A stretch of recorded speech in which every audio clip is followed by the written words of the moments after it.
Roll call. I'm Sierra, the astounding actress. I'm Sarah G, the cultural connoisseur. I'm Frankie Ashen, the portentous professor, and this is Sunkissed Pod. The podcast that goes there. Sunkissed Pod is the creative space where we talk about popular media, self-exploration, and the world around us. Come sit at our table and kiki with the girls and ladies.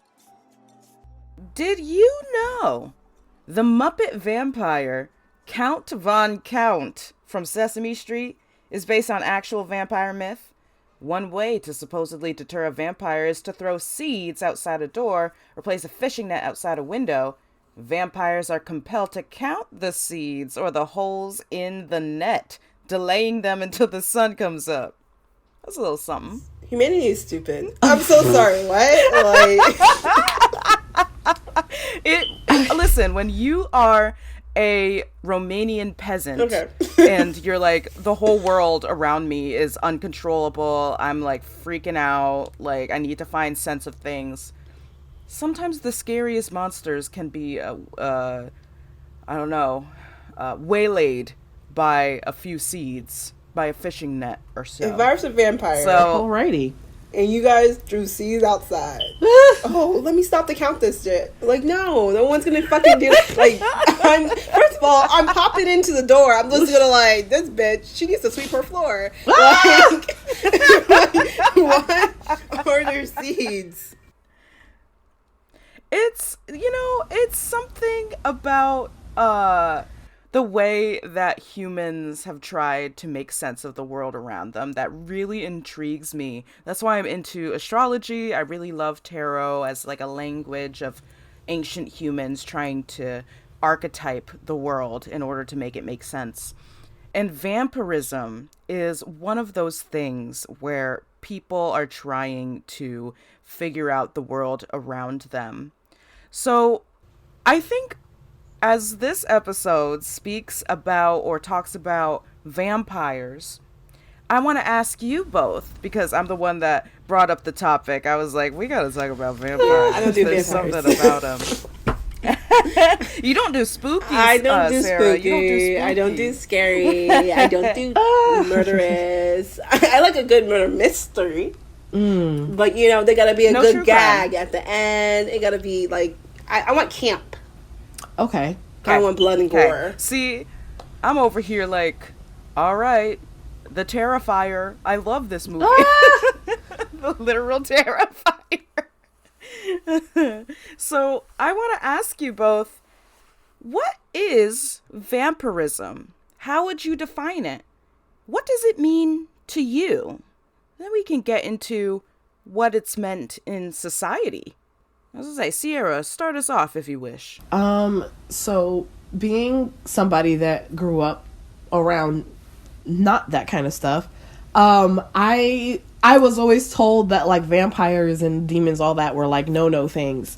And so as I got older and at my free will, I kind of explored into that world myself. I found myself almost like deeply interested in vampires, and I was like, whoa, these beautiful creatures are very like, wow, interesting. And so when I think of a vampire, I think of somebody that is like so bad that they're good. Like, oh my gosh, you're horrible. Ooh. But when I look at you, I can't stop. Something about you just is pulling me towards you, and I don't know what it is. And so I find them like very mysterious, but also like worth studying and researching, Very interesting. There's a type of magnetism. Yes, definitely.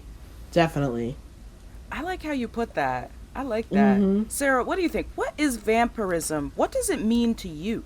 I can only like give like a visual. It's like a really pasty white man with sharp teeth and like a receding hairline, and they're wearing like a black cloak, and like you see them walking towards you, and you're like, let me cross the street, but they're faster than you, because vampires are fast. Yes. And the next thing you know, they grab you by the neck, right, and they suck the blood out of your ass, and you die. Wait a minute. It's very So there's no like, ooh, vampires for you. honestly, it's giving scary pedo. It's giving like I know that some people think vampires are super duper sex, like ooh sexuality. Like no, y'all fucking creepy. They live in fucking castles that need to be dusted and shit. Like and they're huge. So they're wealthy. I think vampires are definitely wealthy because they live a long time. But you know, they also got weird color eyes. Honestly, I hated Twilight. I didn't think Rob Pattinson was cute. Me too, girl. I thought that was scary. He needed to work out. I was the team like a werewolf. That's where I'm at. I love me a werewolf.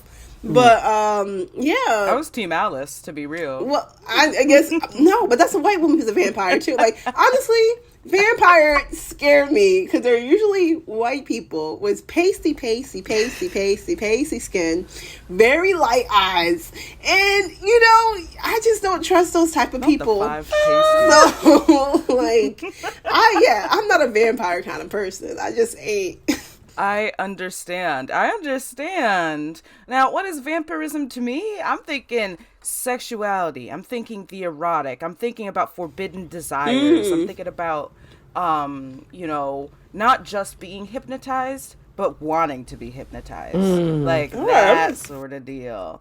I think that all of what you've both have said, and even what I, you know, think of vampires really tie into where they, you know, the origin of vampires, where they were born, to say, maybe something that really speaks to the theme of vampires in literature, in media, that sort of thing, is the Victorian obsession with the dead. In the Victorian times, things that are now off limits were not off limits. And more often than not, mysticism and, you know, trying to understand the afterlife, the underworld, was a big thing. Because once again, humans want to make sense of these things that are unknown and are scary. So that's where vampires come in. Victorians were so obsessed with autopsy theater, literally having folks come into a big autopsy room and watch an autopsy go down. Sometimes even gathering organs to burn and eat themselves if they believed this was a supernatural being. Gross. Yeah, it was serious back in the day. You know, they had this interest in antiquity, which is like you know, kind of interested in the exotic East, you know, Asian cultures, that sort of thing. So they had an interest in the four humors, specifically blood. And when we're talking about the four humors, we're talking about, you know, the idea that there are four liquids in your body that need to be balanced. Phlegm, blood, yellow bile, and black bile. What is yellow bile? Yellow bile, so they didn't even know what that was going on with. They just making shit up. Yellow bile, that was really like medical theater forever. They're just making shit up. Literally, like, the racist phrenology, which is like dealing with head shape and that sort of thing. Yeah. Of you know, the Atlantic slave trade was white people making shit up to be like, they want to be enslaved. They need to be, actually. You can tell by their big ass head. It really was like that. Big head and their small brain. Look at that. Like, right. Insanity. So there's this obsession with the dead, an obsession with autopsy theater and like figuring out anatomy and that sort of thing. But there was also the sexual repression. There was also the patriarchal obsession with sexuality only being expressed in private, never by a woman, and a lot of shame and guilt around the erotic, around sexuality. So we have a whole, group of people yearning to be freaky. Yeah. They read Bram Stoker's Dracula and said, "Oh my God, finally." And that is, and there's the mythology of vampires, starting with Romania, starting with these Eastern European countries that didn't have a lot of access to technology and education. So, of course, they have to be like, "Oh my God, there's this weird sickness that is racking through our small town. It's gotta be vampires." Huh? Wow. You don't want to study bacteria? Nope. Okay. I mean, in their defense, do they have the technology to do that? No. No. Nor the brain no. cells. There was no... Facts. Not the brain cells. Trust. They were too busy burning the hearts of people they suspect to be vampires and then eating the ashes. Which is wicked. Like, if you hate somebody, you just be like, "Oh, well, I heard that bitch was a vampire." It really was witch hunts before the witch hunts. I guess, actually, it was witch hunts before the witch hunts, but then the Salem witch trials were like 1642, something of that nature. So it was in tandem. It was like, witches, vampires, they're coming, ghosts, spirits. It's all, the plague is because of them, not because we don't care about poor people and they've proliferated in their slums. No. What inspired you to be obsessed with vampires? Like, what was the first media that you watched that you're like, "Oh, I love vampires"? I really think it had to be Akasha, the vampire queen of the damned, from the Anne Rice Vampire Chronicles. What? The first Is that a book series or? Yes. Oh. So it's a book series. It is it's very dry. It is white women who write their self-inserts type deal. But it's got good bones. But Akasha, Queen of the Damned, is considered to be the first vampire in this, series. The first vampire ever. Egyptian queen. And she is so old when we get to the, present day of the Vampire Chronicles, that she has turned into a statue. And people, worship her. But the first time I saw and heard of this vampire queen was through Queen of the Damned, the movie with Aaliyah as Akasha. Now that is a movie we got to watch together. Okay. It's on the list. And it's not too blood. It's kind of a romantic vampire. Oh. Yeah, it's good. So that was my first, I mean, there was Bunnicula. There was Bunnicula growing up. The Vampire Bunny books that were maybe 4th, 5th grade reading level. And I was scared. I was like, they're coming. The bunnies are coming for me. And I have to tuck my feet in at night or else they're going to come and get me. Yep. What was your first vampire media that had you go oh hell no? Because I know that's you, Sarah. And then Sierra, I know it's wait a second. For you. Truly for me, I think when I think about vampires and my encounters with vampire media, it's giving a lot of Scooby-Doo. It's giving a lot of I can't, but I just have all these cartoonish images of just I'm coming to suck your blood, just vampires and stuff. And I think I kind of just always stayed away from them. I did read Dracula, as like English student in high school. Oh, that's cool. So, and that was an interesting book. Did I spark note most of that shit? Yeah, of course I did, guys. But yeah, I guess when I think about like the image that I conjured earlier about the white man and the teeth and sucking your blood, that's like me passing through back when we were channel flipping. You know what I mean? Back in the days when the TV was a thing, and then you just land on a show, and I didn't know the vibe right away, and then I see this bitch come out of nowhere, kill somebody, and you're like, oh no! And you gotta flip. What was the flip quickly? So, and then also I think Johnny Depp did a vampire movie too. That was really funny. No, that was the 1992 Dracula by Bram Stoker. Mm-hmm. But then there's also a beautiful movie. Another movie, I think, In the Night something. It's a vampire movie that happens. It's like a vampire family.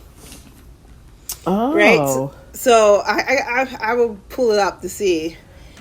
But I was also that was funny. Wrong but about that's the 1992. Huh? I was wrong about the 1992 one. That was, with Keanu Reeves. Oh. Come on, Keanu. So Dark Shadows, and Johnny Depp played Bernard's colonist, which was an 18th century vampire. So I did watch that because that was like a fun little series. But yeah, when I look at the way vampires look, immediately I'm not interested because it's very, very white presenting. And those type of white people scare me. Like, if I'm being so honest, that kind of whiteness, like, I'm just like, I don't want to watch this. This is not something for me. Even if it's like in comedic form. So what is interesting, because I know a new show called, well, it's not a new show, a new concept, but it's has black vampires. What is it called? It's out. Everyone Interview the Vampire.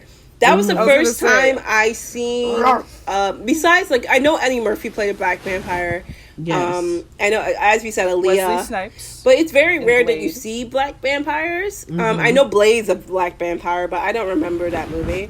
But that was the first time seeing clips and stuff and seeing how people have been raving about that series for months, years. Interview the Vampire's the best. Da, da, da, da. That was the first time. And that's me. I seen, like, a black vampire. I'm like, oh, maybe I should watch this. No, it is. Now, that is also one of these... I think it might even be the first piece of vampire media I've seen that actually delves into the racial connotations of becoming a vampire while black in Jim Crow era, in fresh... Not even Jim Crow, like before Jim Crow... freshly freed. There we go. Freshly freed black individuals in America. This is the first time we see the implications of it all and what it means to be a immortal observer through America's history, America's racist history. So I love that series. That's got to be my favorite series now. Sierra, what is your not black vampire, but vampire story? What was the piece of media that had you going, hey, wait a second? Well, to be honest, he didn't have me going like, well, hey, wait there, whoa, but the Count wait, you're right. From Sesame Street, I was very entertained by him. Facts. I actually, I was like, I like this dude. Like, in fact, I would actually, he's the reason why I would count the way I did, because math was not my strong suit. So I would actually count, I would actually count with the Transylvanian accent, and it would help me. That's so cute. And so that was my thing. And then I got older. Me and my dad are huge movie buffs, and he gets that from his grandmother, so it's passed down to us. It's like our thing. But we went and saw Hotel Transylvania together. Came out in 2012. It's a cartoon. Adam Sandler's the voice of Dracula, and then you have Selena Gomez as his daughter Mavis. The premise is she's turning 118, which is a huge deal.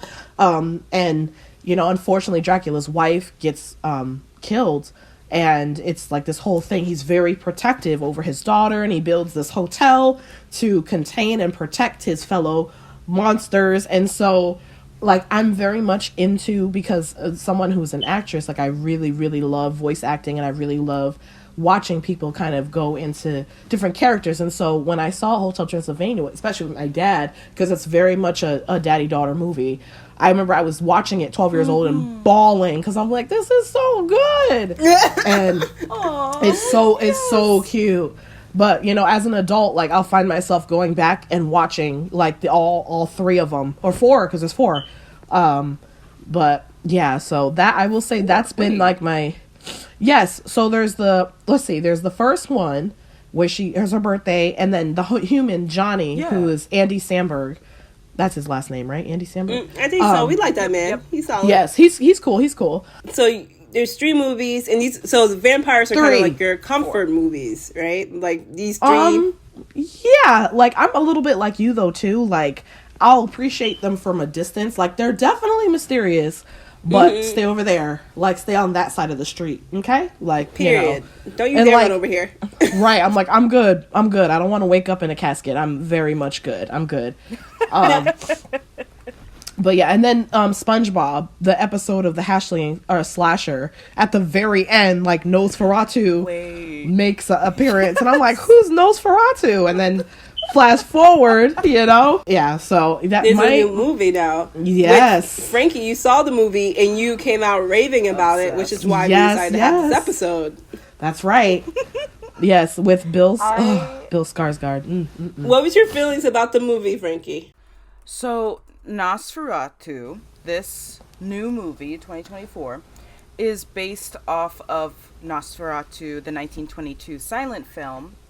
And it's also, even further back based off of Bram Stoker's Dracula. But there was some licensing stuff with the 1922 film, and they were like, oh, fine, Nosferatu, fine, I'll do this one. So I can get Bram Stoker's estate off my back. But this new 2024 Nosferatu is astounding in the way that the themes of repression, the themes of a fear of death, plague, all of that stuff is really like expounded upon, and you are able to feel the presence of Nosferatu heavy in the room as you are watching it. It is so good, and as someone who loves vampire media, which is kind of new for me, I was never the vampire kid growing up. I was more into, I think I was more into anime, so I didn't have time for the vampires. Witches, yeah, I was more witches too. I was like watching The Craft, that sort of thing. Nosferatu is so...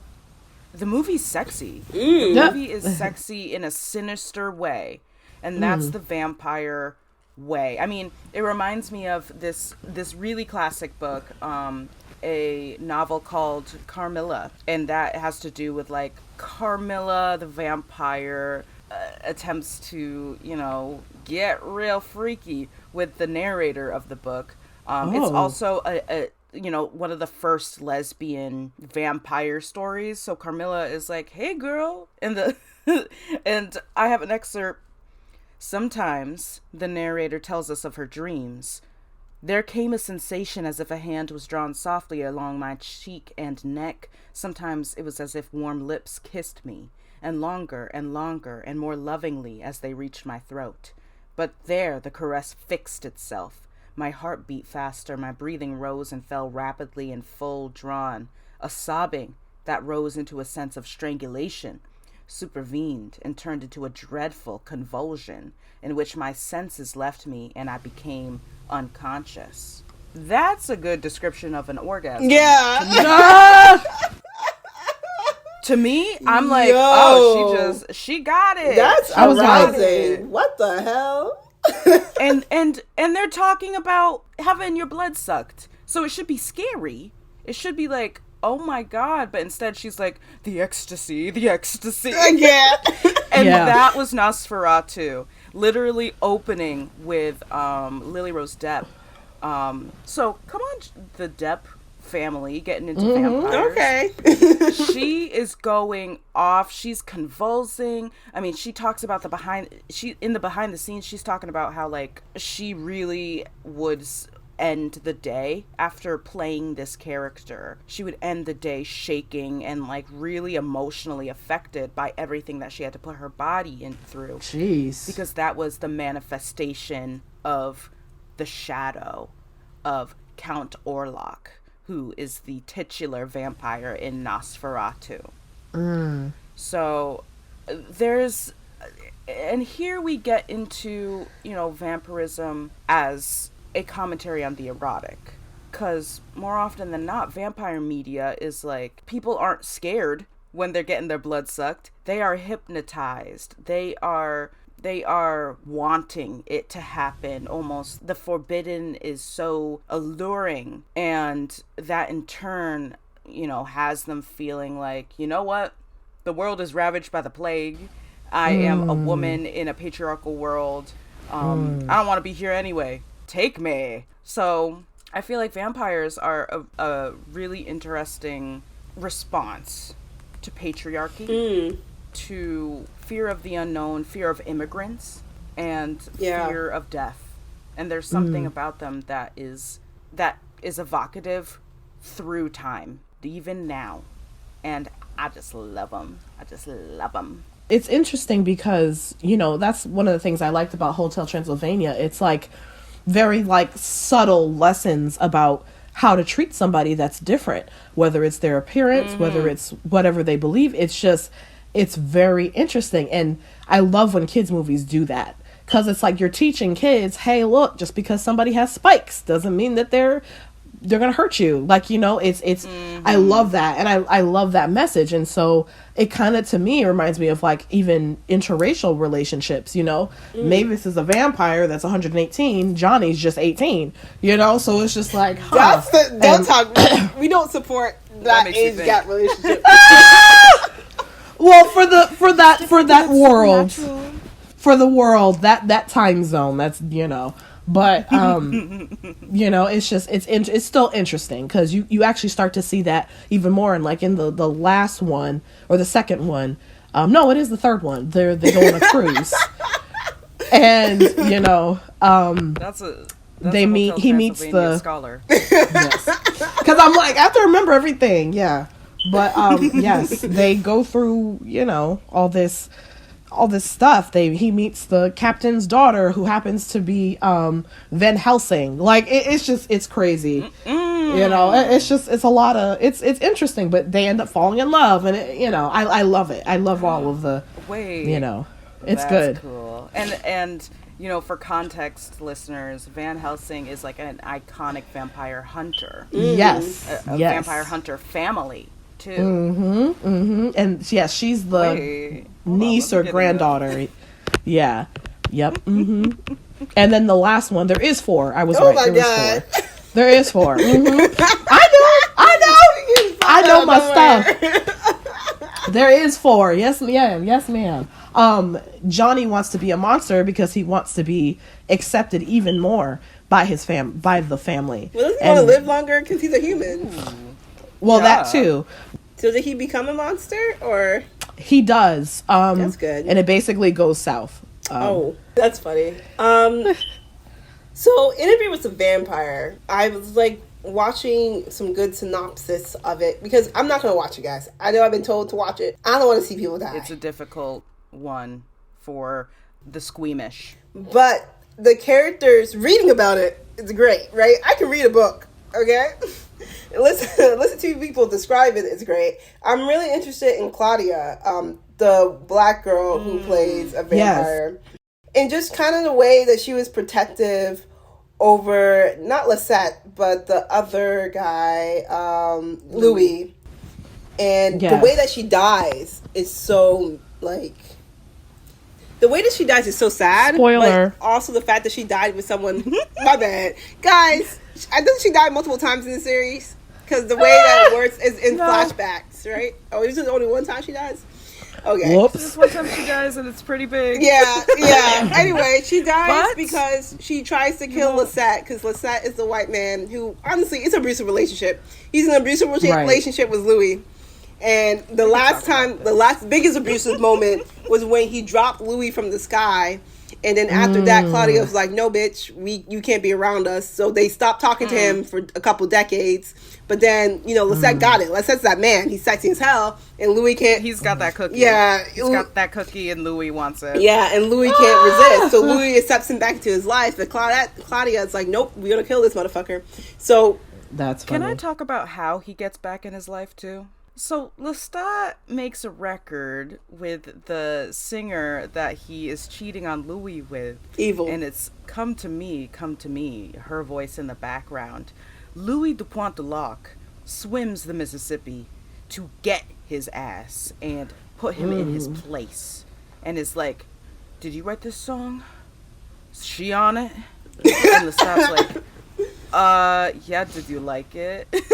And they are smanging nasty after that. And then he's back in his life and Claudia's like, you're kidding. You're kidding. After so many decades, this is what we're doing. After like I think it was like a decade or 8 years maybe. And it's like, this what we doing? Great. Thanks, Louis. So yeah, she kills him, but then because of that, the vampire order was like, bitch, that's against the rules. And basically they kill her by putting the sunlight on her. But someone joined her, someone she fell in love with. So I thought that was really pretty, that she didn't die alone. Beautiful. But yeah, it was sad. I had a hard time with like the women being fridged type deal that is in like every piece of media, and by women being fridged I mean like dying for the plot. There's always a woman dying for the plot, and I just wanted Claudia to live forever. But Claudia in the Vampire Chronicles was Anne Rice's way of healing and dealing with the fact that her 5-year-old daughter had died. So she wrote Claudia in. She also had her and her husband's birthdays as Louis and Lestat's birthdays as well. Why would she have a abusive relationship? Like, on her. Right? Yeah. She's Man. like, if I want it to be like this, I want to like. I guess that's why she writes the fantasy rather than lives it. Yeah, hopefully. Right. Or we don't know her not private life anymore. Rip. Rest in peace. Well, I want to say rest in peace, Anne Rice, but you made it really hard to read fan fiction for a while. Now that's another story. Oh yeah, she didn't want y'all to like ruin her characters. She was suing people. That's she was suing crazy. people Oh, for dang. writing. Yeah, That's wild. Like her impact on the world of like fan fiction and like that sort of thing was that now there's websites for fan fiction that require lawyers, a team of lawyers. So because and like people who are like, no, this is for use, like this is quite clear that this is not canonical and it's not anything people are making money off of. So like you can't even post like your Patreon in the in this website and in other websites as well. That's Anne Rice's impact. Damn. Yikes. But rest in peace, girl. Rest in peace. Thank you for your stuff. So I also think that, you know, Claudia and Louis in this TV series are a really good exploration of Black vampirism. And I think Black vampirism echoes the sentiment that was, you know, shared for hundreds of years to say that their enslavement was okay. Right. It echoes the sentiment that Black people are monstrous by nature and need to be controlled, need to be subdued in order to live to their best ability, to their best aptitude. Like, oh, I'm doing this for them. So this was a popular belief to explain how natural it was to enslave them. And I think Black vampirism sort of like leans into that and then takes it and like breaks it in half over its knee, because it also is this power fantasy for Black people, reclaiming the power taken from them literally taken from them if we're thinking about like vampire turning and how vulnerable that is and all that. Reclaiming that, especially we see that in Blade, who's like this kick-ass vampire hunter, which is another thing. Like, why are you hunting your monstrous side? Who wrote this? Why are you saying that? Because he's half vampire, Dampier. So, yeah. So Claudia and Louis are very good representations of, you know, making a place for yourself as a Black individual, especially in America, a Black American, making those places, taking that space when they want you to be pushed out. Right. So we talked a lot about how like vampires represents the others in society, and like now we are during really rough times when we're watching people be othered. At the same time, vampire movies are popping out of all directions. Vampire media, which is a sign that we're probably going to go into a recession, because that happens all the time. Just heads up. Save your coin. It's the type of media that comes out, the type of fashion that comes out. Right now we're seeing in the fashion world of like, no personal style. Just, you know, clothes you go to work in, which is very like, I saw this once. Maybe in 2007. So it's, yeah, so, sorry, continue, Sarah. What other groups besides Black people do you feel like are like othered in our society? Who are the vampires of our time at the moment? The ones eating the cats and dogs, apparently. Period. Them dang immigrants. Taking up space, sucking the life out of our country. Which is like, what are you even talking about? What was this place built for? Making planes crash. It's pretty crazy. Yeah. Right. Yeah. Right. No comment, but if y'all could see my face. No, but that is interesting. I do feel like immigrants are definitely like the vampires of our time. We're seeing like the demonization of them, and how like people act like they're these powerful beings are taking and hoarding all the wealth when it's not even far from the truth. And it's just so interesting how like in our world we create fictional beings to represent our fears. So vampires is one of those fictional beings that we use to represent like the other. And as you said, like Frankie, like vampires are the manifestation of people's fears in society, and they're not gonna die because people will always like fear others, right? They always fear another group of people who they demonize. So I just think that's like very interesting about the way like our art kind of imitates life in a way. I feel that. So horror.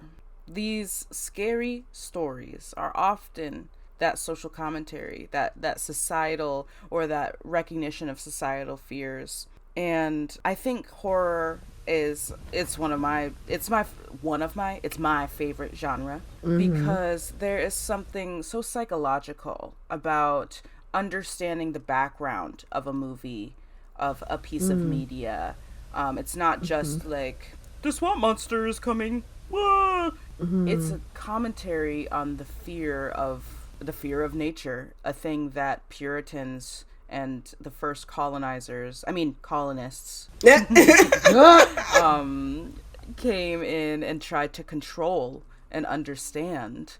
So I also have a question here of like, what is horror to you? And what does it represent? What is some representations, and how does it connect to our modern day? I mean, I think about how for the longest time there was this trend of breaking and entering horror movies. Movies like Hush, movies like You're Next, all of these ones where it's like, someone's gonna come in and torture me in my own house. It's like, there are so many instances of horror where it's like, dang, we're scared of immigrants. Of all things, we're scared of what, not even immigrants, but the idea of immigrants that we have in our head. The Purge, we're scared of governmental you know, the government, period. And also just poor people. Like, the idea of the purge always gets me. It's just like, okay, on one day I'm allowed to break all the laws, and you think poor people are going to choose to kill you? That's that's the decision. Like, I'm stealing, okay? I'm going to the bank and I'm taking the cash. Like, killing is the last thing on my mind. I'm getting a car battery, like, please. But that is so interesting that the purge, so the worst thing is to happen, that if we allow humanity to be at their worst self, people are just going to start murdering people. I'm like, I don't know about that. I mean, I think humans are pretty shitty, but I don't know if murder is the first thing people are going to do. Maybe the rich. I do believe the rich are probably going to have some fun, hunt humans. They're going to play the most dangerous game. Take us to an island, hunting each other. Say we got 20 minutes to run and come after us, you know what I mean? Like, but do I think the working class and poor people, their first instincts are to murder people? No, I don't. But thinking about like what's horror to me, I'm scared of like these natural disasters, like seeing what happened in LA. Even I watched this movie called Pompeii, right? And basically it was the idea that basically in the Canary, I think it's Canary, I think it's Pompeii. I'm going to double check the name of the movie. But in the Canary Islands, there's this one volcano that's active, and they've been suspecting for years that it could blow up. And if it blows up, it's going to create a huge tsunami that will wipe out the Canary Islands, but also it will have residual effects around the world because this tsunami is so huge, it's going to ripple to different coasts in the world, right?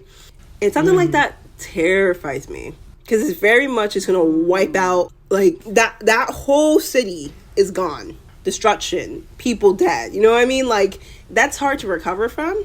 And I'm thinking about LA, like, I can't imagine those people having to rebuild their lives. I mean, yes, you have it, but, like, it looks like an apocalyptic scene. Like, all your memories, the home that you built is gone. And I think that terrifies me. Like, being caught in a blizzard scares me. Like, that's horror to me. Like, because you can't control Mother Nature. Like, you really can't. Right. So then, the way that the control, it's always about control in these different ways that I find to be really intriguing. Sarah, what is horrific to you in a sense? We're talking about these natural disasters. What's the thing maybe that you can't control? Honestly, I think it's the way people have been acting the 8 days that we've been dealing with this. I think hearing some of the things that have come out of some of these people, I'm just like, are you kidding me? And these are dads, these are police officers, these are people that work with other humans, and it's like, you're supposed to be protecting. I think that's scary because you don't know who you're dealing with. That's why when you see these these Proud Boys marching and they're wearing their sunglasses and their bandanas, you don't know who those people are. And that's what I think is haunting. It's almost triggering. My grandmother hit the nail right on the head. She said, like, it makes you get flashbacks almost. Like, this looks very familiar. We've been through this before.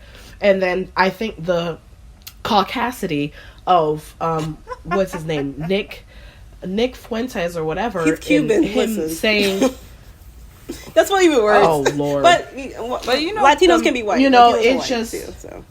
Yeah, but it's just the balls that he had to even say something like that and then be dead serious. What did he say? Like, what were we referring to? He said he got on, I want to say this was right after Trump won, and he said that, you guys, I own your bodies now. I think he said, my bodies, your bodies, my choice. I mean, my choice. Yeah. And I own your body, and I can do what I want. And I'm just like, well, let me see what Smith & Wesson has to say about that. And, we'll see. We'll see, But it's just, it is, all jokes aside, it is very concerning. I don't consider myself to be somebody that is scared of a lot, but what's been going on lately, I've definitely been side-eyeing a lot of things, like, what's going on, So, I do agree. Definitely current events. Humans are terrifying. We fall for propaganda so easily. That's something something that I realized, I can be manipulated, easily manipulated to believe anything. And maybe if I didn't consume the type of media I consume, I would lack the critical thinking skills that I feel like a lot of other Americans lack, to be honest. A lot of people lack, to be honest. Yeah. I feel like as you get older, you have to want to learn and want to engage with different people. And you have to develop a politics where it's basically like, listen, I believe all humans have a right to live a dignified and joyous life. So I'm like, regardless if you're trans, regardless if you're gay, women, black, white, you know, regardless of your race, you deserve to live a dignified life. And just to live. Realizing that people don't believe that. Like, people don't believe that people deserve to live a dignified life. Right. That's harmful. That they don't believe that people deserve to live a joyous life. And that's horror. Yeah. To watch people justify, like, to me, people being, the immigration laws is giving ethnic cleansing. That's what it's giving to me. Yes. And seeing people justify that. Guantanamo Bay for the immigrants, for the migrants. Yeah. I was like, oh, I see. Very it's clearly. Like, oh, this sounds very familiar. It's giving horror. That's horrifying to see the comments. People, well, they just had to come here legally. You're justifying them being disposable, though? What? And first off, it takes, at minimum, if you aren't like the LeBron James of your country, it takes at minimum 7 years. Yeah. 7 years to come legally, and sometimes you don't have 7 years to escape a dangerous situation. Yeah. So of course it becomes, oh, all they have to do is this, ignoring all of the background behind it.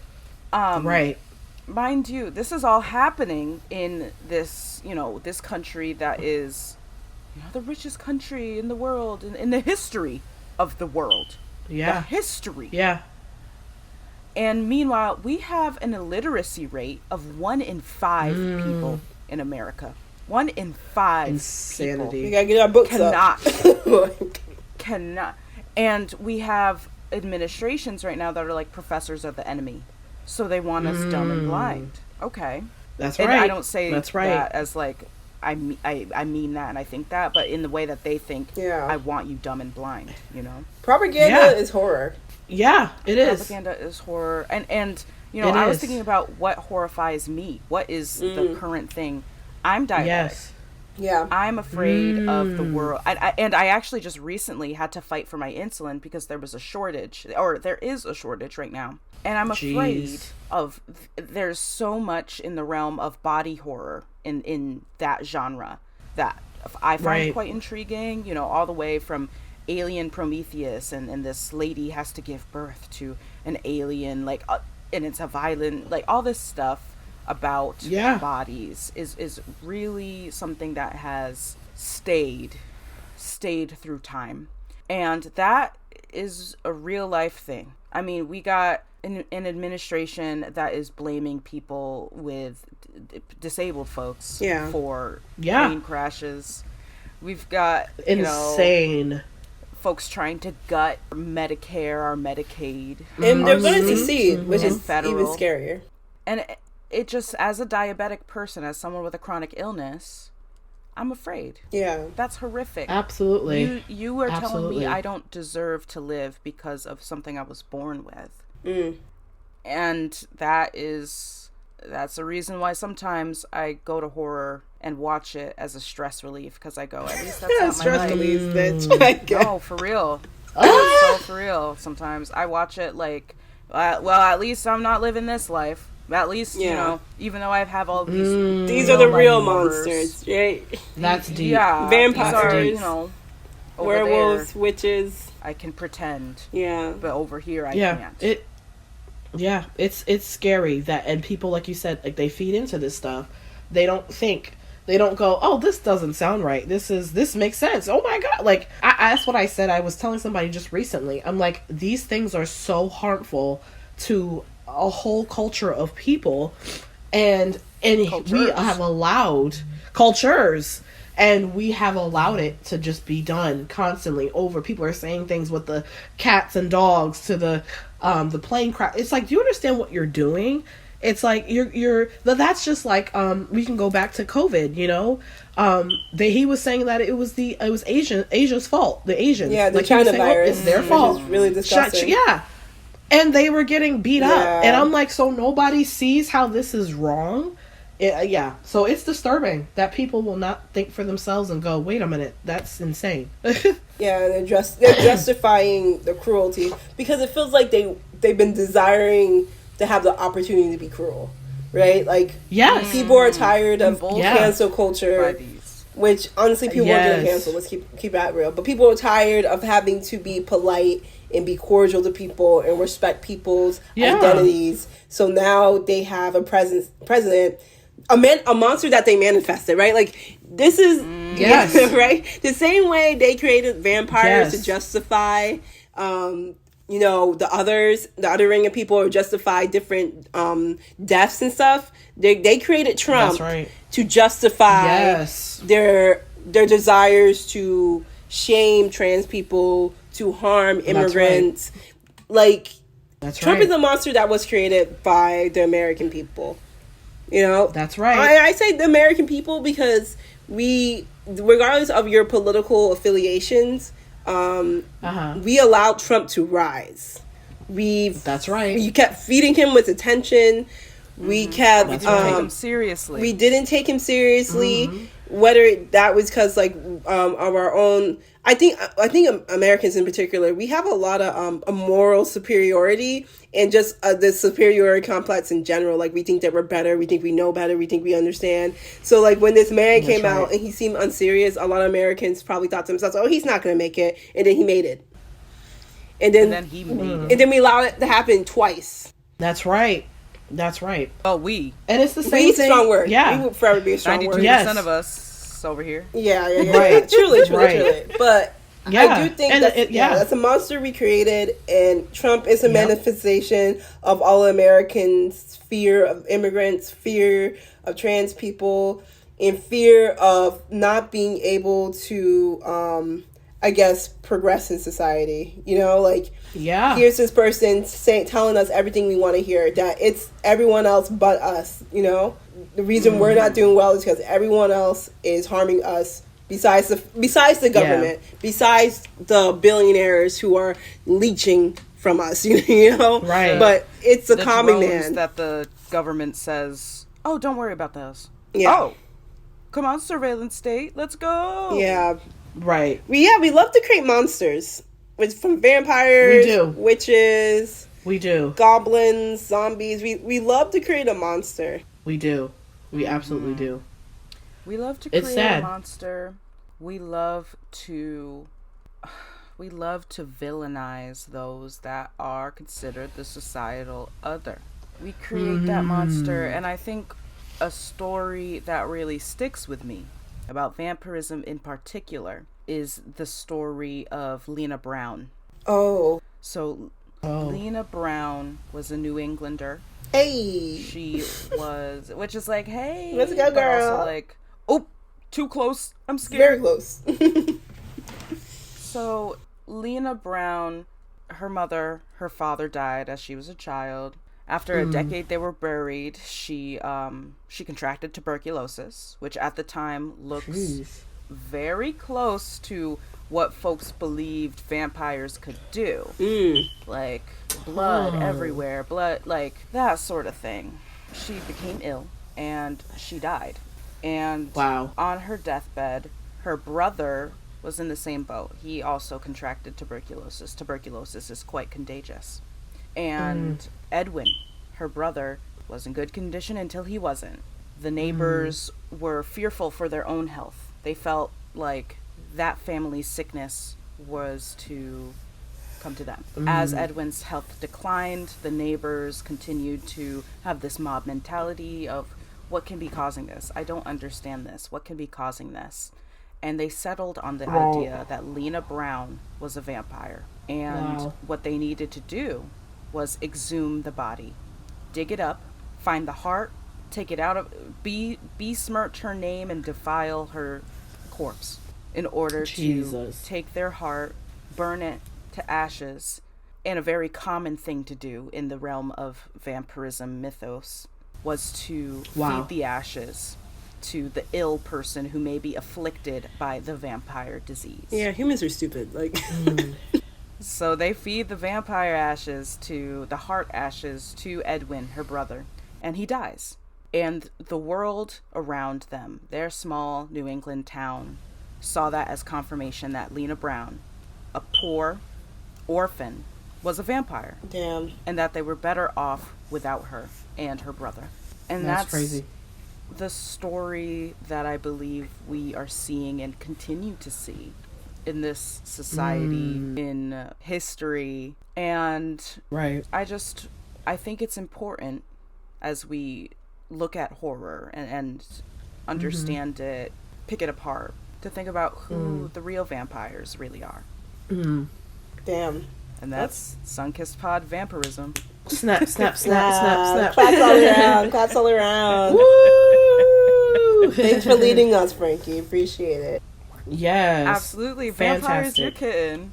You're kidding. I'm up in here like Donkey Kong. I am. Yes. I love it. Okay, guys. That's the show.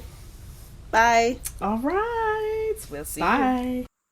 Thank you for listening to the Sunkissed Pod. You can find the Sunkissed Pod on Spotify and Apple. And you can join us on Instagram at the Sunkissed Pod to stay up to date on the girls and the ladies. Ta-ta.